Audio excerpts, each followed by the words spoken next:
Tengo contacto con Víctor Grimaldi, Así es, qué bueno. es embajador dominicano en la Santa Sede, historiador, periodista, una persona muy conocida y querida. Tiene la peculiaridad de que Grimaldi fue nuestro embajador en la Santa Sede por más de 10 años. Si la memoria no me falla, del 2009 al 2020. Es decir, que Víctor Grimaldi estuvo ahí cuando asumió el Papa e incluso cuando él cesó su misión de enero del 20, se fue a despedir del Papa Francisco junto a su esposa Rita, yo recuerdo eso, y sus 3 hijas. Sí. Es decir, que es un testigo muy de ocasión. Además, Grimaldi tiene un libro, Trujillo y la Santa Sede, en el que discurre... Ahí está con Joseph Ratzinger. Con Joseph Exactamente. Ratzinger, sí. En ese libro, Benedicto. Trujillo y la Santa Sede, Grimaldi discurre sobre el concordato en 1954. Buenos días, Grimaldi. Sí, buenos días. ¿Cómo están ustedes? Bueno, en lo que vale, estamos Buenos aquí días. sobrellevando el trabajo. ¿Qué tú puedes decirnos, ponernos en contexto este acontecimiento y tu experiencia personal?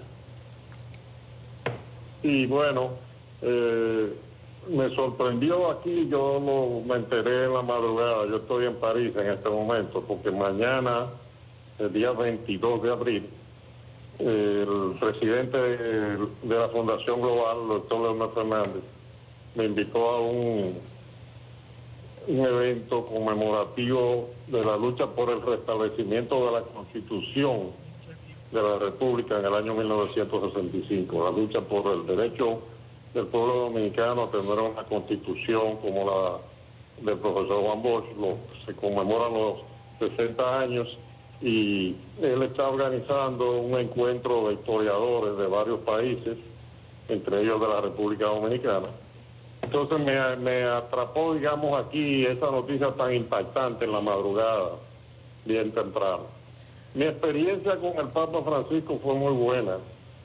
Yo ya conocía personalmente al Papa que le había precedido, el Papa Benedicto XVI. Yo llegué a Roma como embajador y presenté credenciales el 3 de abril del 2009.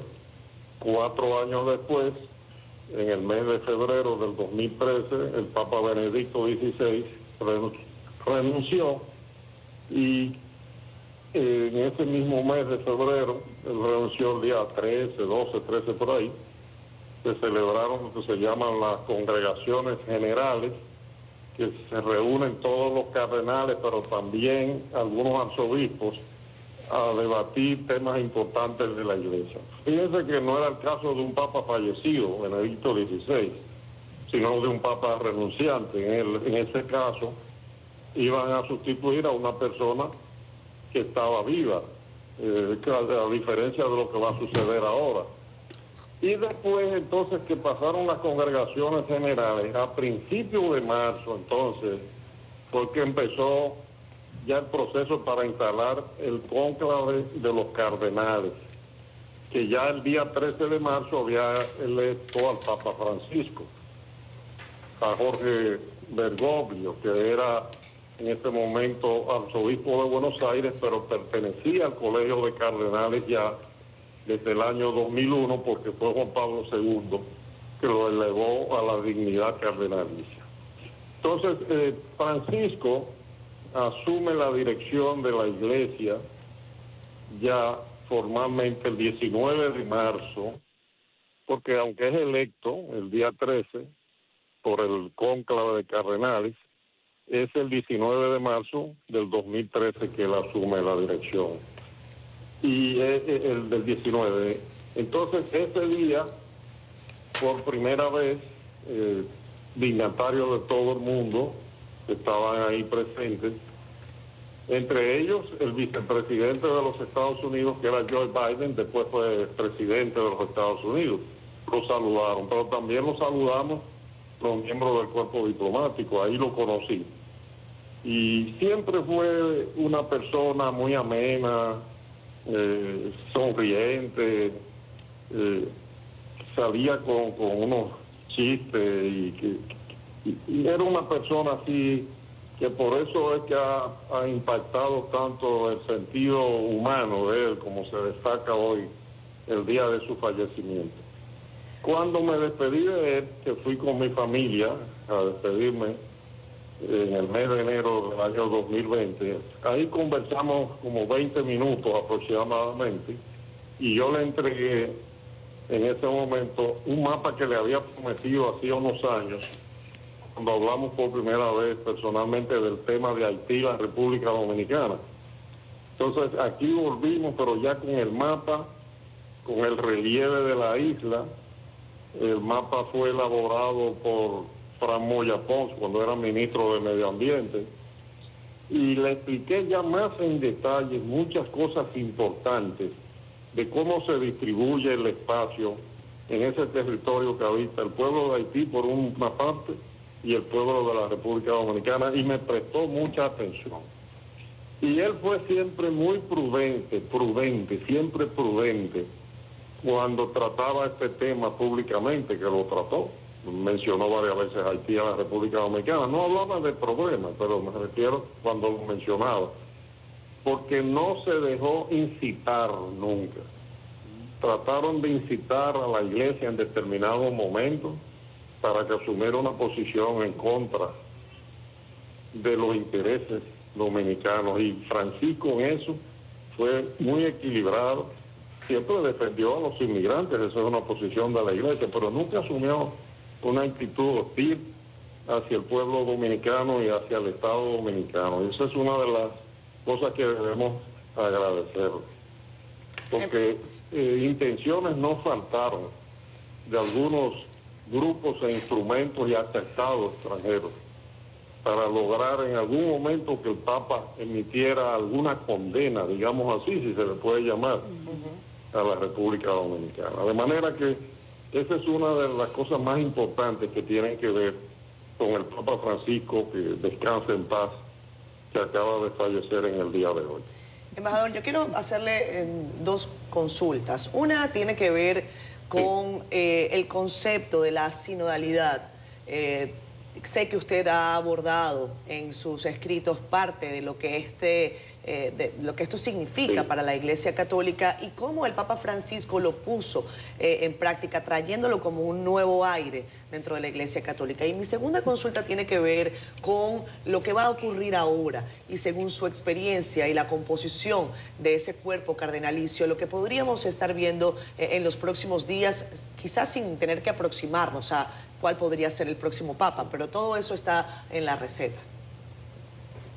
Sí.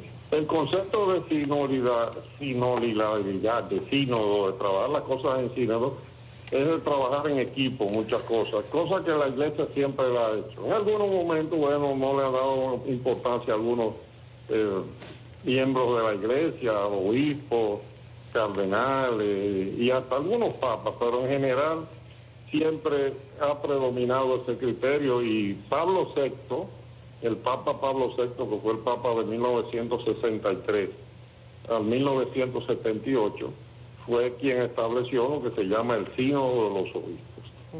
En cuanto a qué va a suceder ahora, bueno, ahora lo más importante es preparar las exequias del Papa. Bueno, uno se irá enterando porque la Santa Sede irá dando las noticias en detalle, y después ya que se produzca el sepelio, que me imagino que va a ser una ceremonia, yo supongo, importante, aunque sea sencilla, pero va a ser importante, y creo que me parece que asistirán los más importantes jefes de Estado y jefes de gobierno, reyes del mundo. Irán a Roma porque conocieron al Papa personalmente y que van a querer estar presentes ahí. Una vez, cada país también además designa una misión especial que va integrada por mínimo 3 personas y máximo 5 personas. No pueden ser más de ahí. Cada estado del mundo va a designar, dice, fulano la encabeza, sultana la encabeza, etcétera, etcétera. Entonces, una vez ya estén organizados estos actos y estas misiones acuden, entonces viene ya y pasan esa etapa, entonces viene ya el proceso que les mencionaba, que ocurrió después de la renuncia del Papa Benedicto XVI, las congregaciones generales, que se celebran generalmente en el aula Pablo VI. Es como una especie de asamblea durante varios días. Yo recuerdo cuando Benedicto XVI renunció, de la República Dominicana asistió el cardenal Nicolás de Jesús López Rodríguez. Yo todos los días lo llevaba y después lo iba a buscar. Lo llevaba por la mañana y lo recogía por la tarde. Y los principales, digamos, las principales figuras así importantes de cada país de la iglesia acudirán a las congregaciones generales. Eso lo decidirá la iglesia, naturalmente. Entonces, una vez concluida esta etapa, viene lo que se llama el conclave, así que se pronuncia en italiano, conclave, porque es por la palabra llave, llave en italiano, llave. Y en español se dice cónclave, pero los italianos le dicen conclave. Es la reunión de los cardenales. Los cardenales son los principales colaboradores del Papa, que el Papa ha designado durante su papado o en papados anteriores. La mayoría de los cardenales que van a participar en este cónclave han sido escogidos por el actual Papa, porque fue un periodo de 12 años de gobierno de la Iglesia. ¿Por qué digo que la mayoría? Bueno, porque para votar en el cónclave hay que tener menos de 80 años de edad. Sí. Todo cardenal que tenga más de 80 años de edad no va a votar, no va a asistir al cónclave. No puede entrar a la capilla Sistina, donde se celebra el cónclave. Pero sí van a participar todos los cardenales, hasta los que tengan más de 90 años en las congregaciones generales. Usted me preguntó del tema de la sinodalidad. Las congregaciones generales son una especie también de gestión o de práctica de la sinodalidad. O sea, que no votan, pero sí influyen. Claro. No votan, sí, pero sí influyen mucho. Claro, pero el cónclave, por eso se llama cónclave, porque es a puerta cerrada, con llave, en la capilla Sistina. Ahí no puede haber propaganda ni nada, pero naturalmente que ahí en las congregaciones generales, aunque no se discute por quién se va a votar tampoco, o sea, ahí eso está prohibido por las normas. Ahí lo que se va a tratar de temas relacionados con el futuro de la iglesia, que cómo debería ser el próximo papa, qué debería ser. Ese tipo de temas son los que se van a tratar ahí, en las congregaciones generales. Ahora, en el cónclave es simplemente a votar, que ya es una boleta especial, grande, inmensa, que viene, yo una vez vi una, que está cubierta con un pergamino además, una cosa muy bonita, ¿no? Entonces ya el cónclave es el que va a decidir quién va a ser el Papa de la Iglesia Católica que va a suceder a Francisco, el Papa 267 creo que es, el próximo, el 267. Embajador, precisamente en ese sentido le iba a preguntar, me gustaría conocer su reflexión acerca de lo que la mayoría plantea, de que el hecho de que la mayoría de cardenales que tienen derecho al voto sería una especie de garantía de continuidad de la elección de un papa que pueda continuar las reformas que inició el Papa Francisco durante su papado de 13 años. Correcto.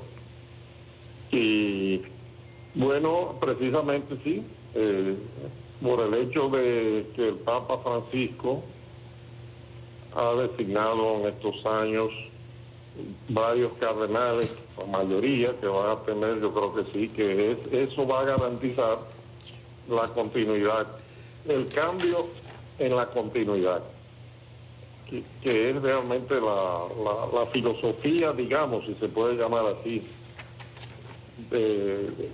de la etapa que estamos viviendo en la Iglesia Católica en estos años. Yo creo que eso es lo que va a suceder. Ahora, ¿quién sería? Bueno, ya comienzan hace tiempo, empezaron hace ya meses, las especulaciones sobre que puede ser aquel. Yo creo que eso lo decidirá el Colegio de Cardenales. Tengo mi opinión muy personal de lo que pudiera suceder, pero vamos a esperar para no equivocarnos dando opiniones anticipadas innecesarias. Es una opinión, compártala con nosotros, embajador. Embajador, La voy a escribir en un papelito y se lo voy a mandar para que lo saquen después del cónclave. embajador, a juicio de los vaticanólogos, por decirlo de alguna forma, ¿es una garantía realmente de continuidad cuando el Papa que ejerce, digamos, nombra mayorías? Porque lo vimos también con Juan Pablo II, los largos pontificados crean, digamos, su superestructura cardenalicia, pero eso es una tradición. Sí. ¿Podemos decir que 2 y 2 son 4 o pueden pasar cosas que no necesariamente sea lo que la lógica proyecta? Bueno, también eso puede suceder, y acuérdese del Espíritu Santo también. Sobre todo, aplica ahí. No lo descarte. Sí. Bueno, embajador Grimaldi. Yo tengo una pregunta más para regrese a la República, cuando regrese Dios mediante a la República Dominicana, vamos a hablar más de este tema, y vamos a hablar también del tema de los 60 años de la lucha por la Constitución en el 65. Sí. Claro que sí. Del encuentro que se celebra mañana aquí en París. No, va a ser un lujo tenerlo acá. La invitación está más que sobre la mesa. Embajador, yo no quiero que usted se vaya sin antes tener una reflexión final sobre esa pregunta que usted nos ha dicho. Se va a estar debatiendo mucho, no solamente ahí en las congregaciones generales, sino entre los fieles católicos. ¿Cómo, para no decir quién debería ser el próximo Papa, cómo debería ser el próximo Papa? ¿En virtud de cuáles elementos considera usted deberían someterse a algún tipo de tamizaje para encontrar a una persona propia de los tiempos tan complejos que estamos viviendo y que van a necesitar de un liderazgo firme, un liderazgo preclaro, un liderazgo además que inspire y que acompañe a la Iglesia Católica? Oigan, en este momento yo acabo de visitar aquí en París la Catedral de Montmartre. El culto a Jesucristo, a Dios, es un culto que se mantiene en todo el mundo ya. Hasta en los lugares que no tienen tradición católica ya hay una semilla sembrada. Francia, por ejemplo, que es un país que pasó por procesos de rechazo radical en algunos momentos a la Iglesia Católica. Sin embargo, se mantiene siendo el pueblo francés en general pueblo creyente. Y la creencia de los católicos, yo soy católico también, nuestro, es de que la Iglesia se fundó porque Pedro fue el depositario originalmente, él y después el grupo de los apóstoles, pero comenzó por Pedro, de la misión de ser la piedra, Petrus, que por eso se llama así, de la Iglesia Católica. Tú eres Pedro, sobre ti, sobre tu cabeza se edificará la Iglesia, y las fuerzas del infierno no podrán destruirla. Son más de 2000 años en eso, con accidentes, subidas, bajadas, acontecimientos en el mundo terrenal, social, estatal, etcétera. Pero la Iglesia tiene toda una experiencia y una doctrina, y tiene una dirección. y se adapta a las circunstancias y a las necesidades que tiene la humanidad en cada momento de su historia. Y eso es lo que va a pasar ahora. A mí no me cabe la menor duda. Bueno, muchísimas gracias, embajador Grimaldi, por habernos acompañado. Le deseamos éxitos en la jornada que usted tiene por delante y que nos ha señalado y compartido. Gracias por dedicarnos estos minutos acá en Despierta con CDN. Feliz resto de la tarde ya para usted en París. Gracias, a sus órdenes. Bueno, ahí está. Sí.